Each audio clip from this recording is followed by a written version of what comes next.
Pourquoi est-ce que Jésus dit qu'il ne connaît pas l'heure de son retour, ni le jour, mais seulement le Père? Alors, c'est pas parce qu'il n'est pas Dieu qu'il ne sait pas l'heure de son retour, c'est tout simplement parce qu'on n'a pas besoin de le savoir et il ne faut pas qu'on sache l'heure de son retour. Alors, il nous explique pourquoi après. Il nous donne l'exemple d'un voleur qui a prévu de venir dérober quelqu'un.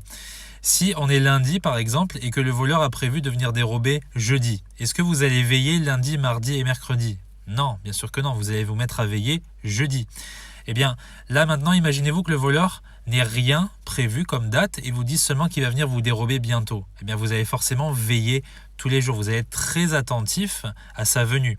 Eh bien, c'est ce que Dieu veut qu'on fasse avec le retour de Christ.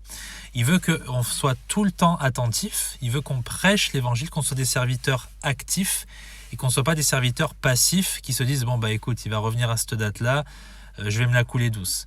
Non, la Bible dit qu'il faudra d'abord qu'il y ait une période de tribulation avant le retour de Christ, comme il explique dans ce même chapitre. Et donc, ce que Dieu veut, c'est qu'on ait toujours en tête que les tribulations peuvent venir bientôt.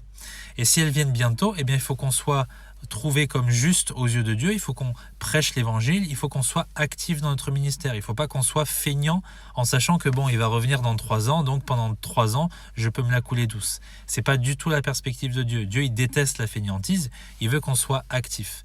Donc c'est pour ça que c'est très important pour nous de ne pas connaître l'heure du retour, afin qu'on soit toujours en train de veiller spirituellement, et qu'on soit toujours en train de regarder les signes des temps, et qu'on soit toujours surtout en train de prêcher l'évangile autour de nous.